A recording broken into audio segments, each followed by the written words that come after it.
Welcome to this explainer. Today, we're diving into a genuinely practical framework for studying Buddhist philosophy. A lot of times people approach it as this mystical transaction, like you just put in a coin and ask for favors. But actually, we're going to look at it as a direct medical prescription for life's universal struggles. This is all about real, actionable wisdom. The source text makes this profoundly relatable point right out of the gate. Every family has its own difficult scripture to recite. Basically, whether you have immense wealth or you're barely scraping by, suffering and frustration are just universal human conditions. The wealthy have wealthy worries, the poor have poor worries. No one gets a free pass from distress, right? And honestly, that is exactly where the Dharma, the core Buddhist teachings, comes into play. The text explains that the ultimate goal of Buddhist practice is actually to transform these everyday annoying troubles into true wisdom. This is what's called turning afflictions into bodhi, or an awakened state of mind. But here's the catch. Doing this requires a very specific step-by-step approach if you want to avoid getting completely frustrated. Without understanding the core principles, people just pray for blessings, and then the second they face adversity, they're like, well, the teachings failed me, and they give up. We definitely want to avoid that trap by getting the foundation right. So the text structures this whole journey into 4 logical steps, basically exactly like visiting a great doctor. 1, find a good doctor. 2, listen to the diagnosis. 3, understand the treatment. And 4, take the medicine. Step 1. Find a good doctor. Seek wise teachers. Getting this first step right is absolutely crucial. Without someone to point you toward the right understanding, it's so incredibly easy to just wander completely off course. Now, finding a flawless master today is practically impossible, so instead we have to practice observing virtues rather than observing flaws. Think about it. If you're constantly hunting for a teacher's shortcomings, you're absolutely going to find them. And then, even the most profoundly wise guide becomes completely useless to you. But if you flip that and focus on their virtues, even if it's literally just one good quality in how they treat other people, you can actually learn and benefit from it. The text pulls in a really famous Confucius quote to hammer home this exact mindset. In a group of 3, there is always a teacher for me. If we keep our minds open and focus entirely on the positive, we can find a teacher in literally anyone. We learn from the good, and we use the bad as a warning for our own behavior. Go in with that attitude, and you'll find benefits absolutely everywhere you go. Step 2. Listen to the diagnosis. Hear the Dharma. Okay, so once you have a good teacher or a solid community of wise friends, you have to actually listen to the proper teachings. This is hearing the diagnosis for that universal suffering we talked about earlier, and there are 4 really specific benefits of truly hearing these teachings. First off, you gain the wisdom to distinguish what is genuinely beneficial from what is harmful. Building right on that, you develop a deep cause and effect mindset, which naturally helps you just stop your bad habits. Third, it equips you to critically evaluate and completely abandon meaningless, extreme practices or cult-like behaviors. And finally, following this path ultimately leads to nirvana, a state of total peace and liberation. Step 3. Understand the treatment. Reflect deeply. Now, simply hearing the teachings isn't enough, right? You really have to internalize them. You can't just passively listen. You have to mold these concepts over until they become your own right view. To explain why we so often struggle with this, the text uses a really fantastic visual analogy. Imagine a heavy downpour of rain. That represents the pure teachings. And you're trying to catch that water in a pot, which represents your mind.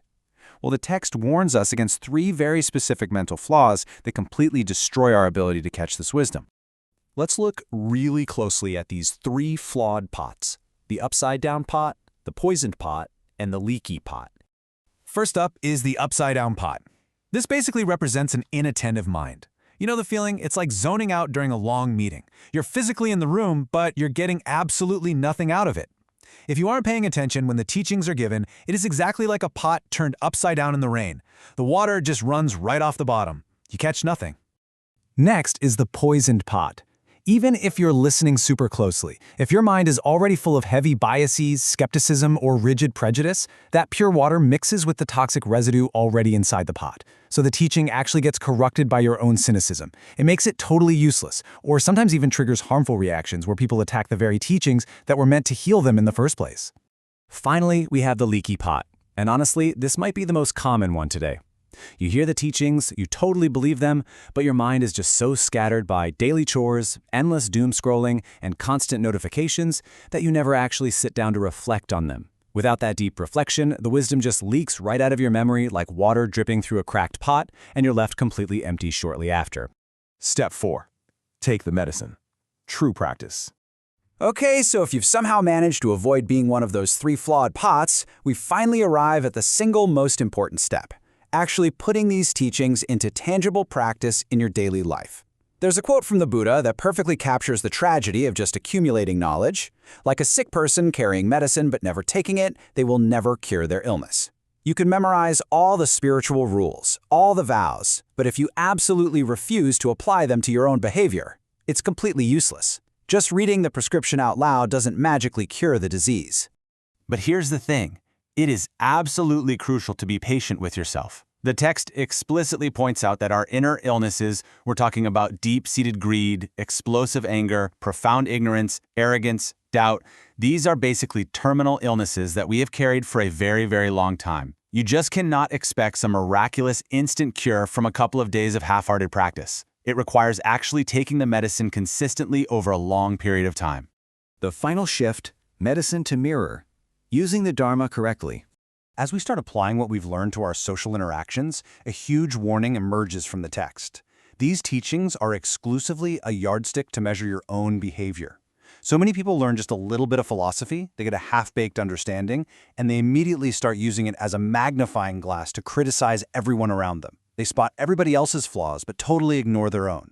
The text makes it incredibly clear. The Dharma is a mirror to reflect on yourself. If you see a flaw, fix it. If you see progress, rejoice, but do not use it to judge others. We also have to remember to respect all the different practices and paths out there. Think about it. A stomach ache requires completely different medicine than a headache, right? In the exact same way, different people require different methods to heal their specific suffering. You wouldn't take headache medicine for a stomach ache. Whether someone connects with one practice or another, it's all designed to treat their specific ailments. So we really shouldn't ever claim that one authentic method is inherently better than another. So as you reflect on this 4-step framework today, I want you to ask yourself a really direct question. Are you just admiring the doctor's advice, memorizing the names of the medications, and carrying the prescription around in your pocket? Or are you actually ready to look in the mirror, do the real work, and finally take the medicine? The path to healing is right there. But what will you discover about yourself once you finally take that first dose?